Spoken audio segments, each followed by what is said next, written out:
Mae ffilm o cyfres lle ni ddim yn gwybod beth yw'r diwedd y glo wedi bod yn profiad gret. Fi'n credu bod e'n cadw pawb yn ffres wedyn, achos os na gyd ti'n gwybod rhywbeth, neud i ddim ware fe. So neud i ddim rhoi y ddirgelwch bant. Ti'n gwybod, mewn unrhyw fodd, boed e'n subconscious neu byd o, mae jyst yn ti'n ware fe ty beth sy'n dod ar y sgript.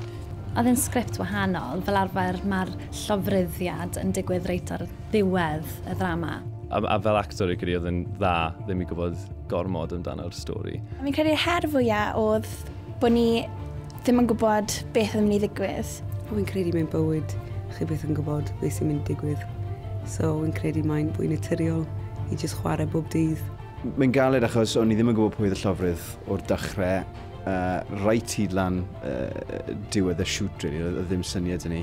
Mae'r ffaith bod yn gyfrinach wedi bod yn reswm siarad am lot o drafod bod yn mynd ymlaen a gobeithio really, bod hwnna'n mynd i fod yn dod drosodd ar y sgrin a bod yn gynulleidfa mynd i gael yr ysfa o eisiau gwybod hefyd. Dwi'n siŵr bod lot o'r cast yn teimlo hyn hefyd, bod yn her falle i beidio wneud gormod a peidio rhoi gormod bant. So ni'n gwybod beth sy'n mynd i ddigwydd a mewn reality beth sy'n ni ddim yn gwybod. Tueddiad yw, os wyt ti'n gwybod beth sy'n mynd i ddigwydd, yw bod ti'n mynd i chwarae hynny. Ond mae hyn yn neud yn ofnadw gyfroes, ddim gwybod pwy sydd wedi gwneud. A hynna sydd yn gyrru'r gyfres mewn ffordd. A dos am un o'r cymeriadau mae'r unrhyw eiliad yn gwybod beth maen nhw'n mynd i wneud. Dwi'n credu bod un o'n nhw mor gynllwyngar â hynny. A dyna hanfod y ddrama fi'n credu yw bod pethau'n digwydd i bobl eitha normal a bod y llwybr mae'n agor iddyn nhw. Felly bod nhw ddim eisiau dilyn y trywydd hynny, ond dyna beth sy'n digwydd. Mae gwasgfa bywyd yn ala pobl at genfigen a eisiau dial a pethau felly.